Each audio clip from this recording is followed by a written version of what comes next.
smoke. Good evening, people. This is podcast Southern Smoke, and today we have a special guest. Her name is Terrinecia, and she's going to introduce herself.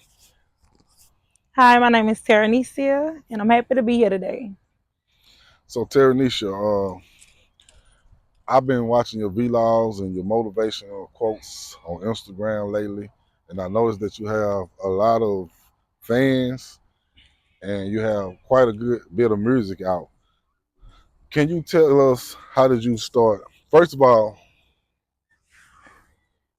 tell us a little bit about yourself, like where you from, how you got started in the music.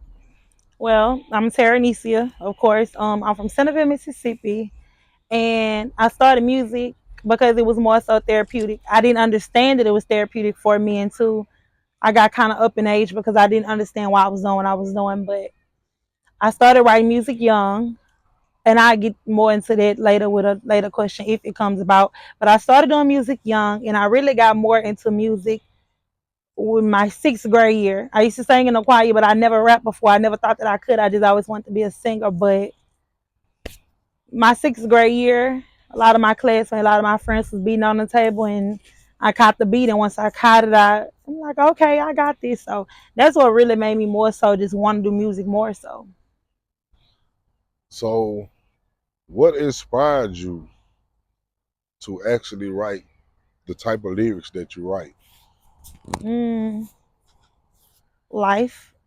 Honestly, like I said, music is more so therapeutic for me, but not only that, it's more so an outlet, because at some point I couldn't figure out like why I couldn't speak. A lot of times I'll be so numb to things because I've been through a lot since I was young, and I was so numb to things. So even as a little girl, I went through molestation, and I couldn't tell nobody. I didn't want to tell nobody. It wasn't that I was, mute or quiet or anything or like that. It was just more so like, I guess God have his moments when he's ready to tell your story, and I would always write it down and tear it up, put it in the garbage, or we had the little flip phones back then, so I would record myself on that, then delete it. But I didn't understand why I was doing what I was doing until about 2 years ago when I dropped my single "Fuck Around." So, when you wrote the song "Fuck Around," what mindset was you in? I was angry. I did not write "Fuck Around." I was there just that angry. I normally could write my music, but I didn't write "Fuck Around" because it wasn't something that needed to be. It wasn't something that I just needed to do. It wasn't something that I could just write. It was something that just came because I was in such an emotional state. So I guess that's why "Fuck Around" is one of my most, one of the best songs that I have right. In my defense, I feel like that's one of the best songs I have because I was angry. I was angry, and I was more so learning to be more verbal at the time. So, I got a call from the guy that would record me. He was like, "You haven't been doing the song. You haven't dropped nothing. Like, what's going on? You got to get out of whatever state of mind you in." And I did. And then I turned around, and he was like, "I need you to do a song." So I lied about having a song. And once I went to do the song, on the way there, all I could come up with was "We fuck around, we fuck around." That's all I can hear because that's just all I can hear because what else we doing? We're not doing nothing. We're not going nowhere. So I was just fed up. So I told him I ain't got no worries. I'll plug it in. But it just, for when the beat stops and I start talking in my music, I don't have anything else to say but to express myself, to give more so an outlet. Right.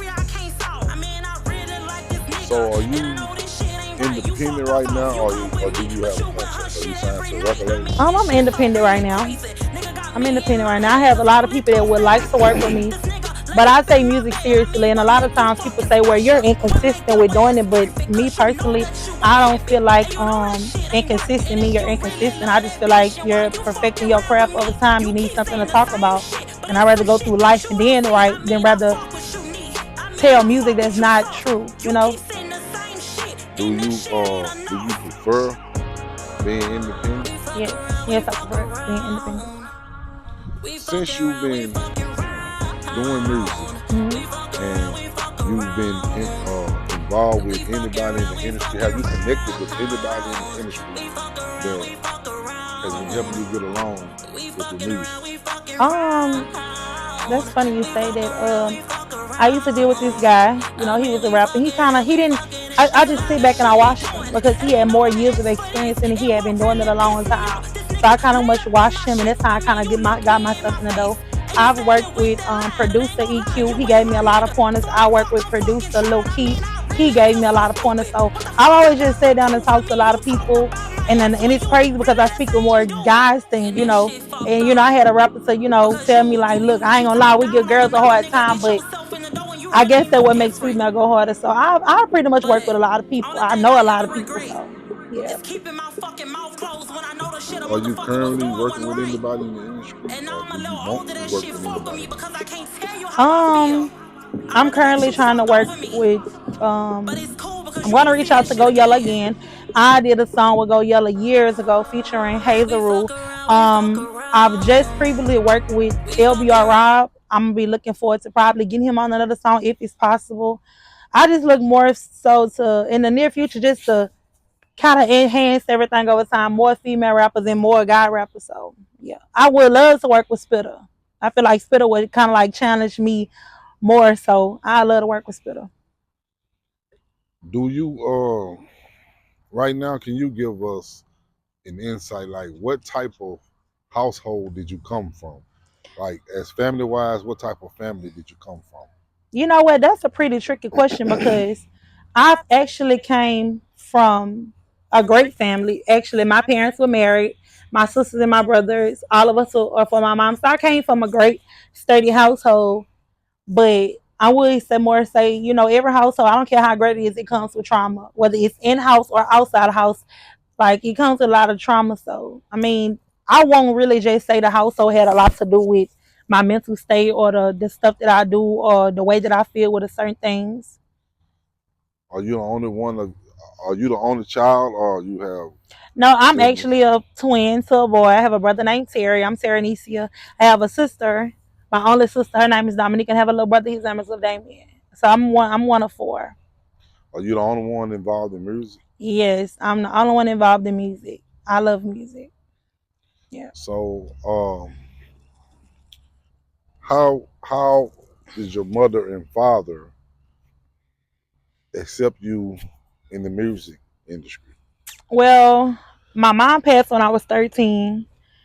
And I would say if she was here, she'd love what I'm doing. I'll probably be rich right now because I know she will push me hard. I remember being that sixth grade girl, and the guys will be rapping before me, and I'm the only girl. And I remember writing a whole lot of music, and I want to take it to school. And she snatched it from me like, you don't put that motherfucking notebook on that dresser. Or nobody be writing it. So at that point, I kind of felt like she was being mean. But when I kind of look back, I'm like, okay, she believed in me enough to not want somebody else to take my creativity. Right. So I recently, like three, I recently got a video Mm-hmm. of you. Before I go further, I need I need confirmation to speak on this video. Okay, Permission. you I need can you permission. can get you have whatever Okay, permission you I want. recently received a video of you, and you was fighting in this neighborhood, and I guess it was some years back before your fame or Hmm. whatever. Can you give us a little insight on that part of your life? Oh my god. What's crazy about that is honestly, I am who I am, and I changed so much because I'm a parent. I'm a parent first. I changed so much, but just back then, I wasn't a girl that was gonna cheerlead a major at all. I just knew that I wanted money. I like money. I want money, and I'm gonna give me some money. That's all I knew. So it wasn't even on no type of time that I just wanted friends. I needed friends. I would hang with certain people because if they cool, they cool. But I can probably be up in the car with like females, 5 females, and I'm in there and they probably thinking about dick, money, whatever the case is. I'm trying to figure out like how I'm gonna do this with this little boy. So like the fighting state of me, that more so I was angry. I had a lot of pressure built up from years worth of trauma, years worth of everything, and me growing up without my mom and me being the oldest, I felt like maybe everybody out to get me. Maybe, I just always had that my little guard up, my wall up because I didn't trust nobody, but I wasn't the one you gonna play with either, you know. Right. So I mean, was this a normal thing for you during those times? Because I mean, You know, people may feel like it was normal for me, but like I said, it was pretty much normal because every weekend you heard Nisha, Nisha, Nisha, Nisha. Oh, big Nisha this. So that's why where I'm at now, I don't really allow people to even call me Nisha or Big Nisha. I don't care, but I don't like it. I prefer Terrinecia because I feel like over the years of even being a mom, I built so hard for Terrinecia. Although that's my name, I built so hard to find out who Terrinecia was. So that part of my life, I'm not going back. I mean, I recently just said up in the song, you gotta pay me for a fight. My name, my brand, and I can't fuck it up. I won't fuck it up. So right. that part of my life is over with. So have you ever been to jail? Yes. Can you give us some insight on that? Oh Lord, boy, look, yes, I've been to jail. I went to jail for stealing. Wait. I didn't just really go to jail for. I went to jail for stealing. Now you know the story. Everybody gonna say they ain't do it, bitch. I really did not fucking do it. I did not do it at all. What happened was I was working at Family Dollar. I was 16. This was my first job. And the manager, she was so sweet. She was down to earth, you know, and she gave me the opportunity. I was working with this other coworker and her ass was, she was like, well, we finna get ready to lock up. Go get what you want. I'm gonna pay for it. So you know me, shit. I'm 16. Right. I got a baby, shit. Let me go grab these pampers and shit right quick. Lord, that girl was doing us some stealing. I go back to work. You know, they done walk my ass out. I done went to Liberty. And I'm not gonna say I was a rebellious child, but me and my dad didn't have the most perfect relationship coming up. But boy, when they took me to Liberty, you know, they had to keep me one night. Right. I hated it. I hate to be, you know, I look, my mind has to be big, but Lord, that was my first time in life happy to see my motherfucking daddy. Okay. So how was that experience for you? I mean, was that your only time going? Yes, that was my only time going to jail. Yeah. Well, you know, I mean, they're just letting us know, your fans know that you just a normal person I'm a outside normal of the music. person. I'm a normal person. I like to do normal things. I like to go normal places. What the only thing I don't tolerate is bullshit because I'm a great person. I'm a sweet person, but anything of that sort, like I'm just like everybody else. I didn't use my trauma or my past to drown in. I used it as something to cross me over to my next journey. Right. So do you feel like you get the proper amount of support from your hometown? Yeah, yeah, and I'm gonna tell you why, cause I'm cocky a little bit. I'm more so this year. I said I'm more so gonna be myself. I will say that I get the support that I get from my hometown because when Unbearable Pain came out, my first EP, they were on it. They loved it. They shared it. It wasn't nobody that I don't know that's not rocking me from my hometown. Even the ones that don't like me, they don't like me. They gonna go watch it. They gonna go listen because they don't like me, so they want something to talk about, and it's gonna keep going up like this. So I mean, I love all support. Hate it, great, unlikely, not likely, whatever the case is, I like it. Right. This year alone in 2024, you have such a great transformation. I've Mm-hmm. seen you go from music, from the streets to music to dropping motivational speeches and Mm-hmm. quotes just about every other day. What gave you that spiritual transformation to start doing that? Hmm. What is My past situation about a year ago, it gave me that transition because I was going to school for phlebotomist. Me personally, I love what I'm a hustler. I like business. I'm going to get my hands tapped into whatever can make me money to feed my child. And I ended up going to school for phlebotomist in a week. The week of graduation, I got a job, but also the week of graduation, my grandmother passed. So that alone was a big transformation. It started pulling up trauma that I didn't know that I had, and I was so angry because, like I said, I was molested as a child by my grandma's husband. And you can, you know, you will hear more about that story in my mixtape, A Done Deal, this up under Star Seed. But I went through that. So this past, I was dealing with this guy, and I was looking at things more so like maybe you need to choose somebody that's not your speed, or you know, because you know we can overlook people that might be for us. So I didn't know this guy had as much stuff as he had going on, but I went from seeing myself elevated, I went to seeing myself go down because I trusted somebody, and I trusted him because I was at my weakest, most vulnerable point during that time, and I got played out my Honda. You know, I'm like I said, I'm regular like everybody. I got played out of my car. I lost so many people due to that. So I got to see a lot. I got to see what people would do when they feel like you down. And in reality, the only statement for that is I was thinking I was So, going through something. not to interrupt you, but Hmm. when you said you got played out your car, this was concerning the incident with the guy Reginald, right? Right, right, right. Okay. I got played out my car. So I feel like God do everything for a reason. And during that time when all of that happened, I heard God. He talked to me every day. I'm his temple. You say you lose this, see how many people you have, and I lost so many people. The people was able to call me, say, sis, I need $500. Can you? I was able to. Well, can I borrow? I was that person because I always had it. I always did what I need to do. But at this time, I learned so much through that situation because I actually seen a spirit that I never thought I knew that I encountered because I felt it, but a jealous spirit from a man, somebody just feeling like they gotta humble you. And that's what made me who I am now, the transition. A person felt like that was gonna humble me to the point they can take something from me. Now, me personally, it's gonna take me a long time to get it back because I'm doing it by myself, but I don't stay down long and people will judge you because of your situation, not knowing that God will literally hide you in plain sight just so you can see the characteristics of all the people that's around you before he actually make you who you're destined to be. But it's up to you to see those people for who they are. And they just had me to transition. So I'm happier, I'm healthier. No, I Right. don't. I haven't picked up to where I really want to be, but man, this transition is so peaceful. I know the blessings are already here, so there's no need for me to be angry, Right. upset And I about can see nothing. the glow. Right, I can right. see the glow. I can see it in you. I Hmm. mean, your voice, Thank your you. vision Yeah. is in you. You give that light off. You give that Hmm. type of energy off. So Right. I guess who can tell us more than Terrinecia herself? Why do the hoes hate on you so much? Because of the simple fact I come from where I come from. It ain't much. It ain't much down there. Everybody compete with everybody. Everybody always up in the same club every weekend, different. And me personally, I've always just stayed in my lane.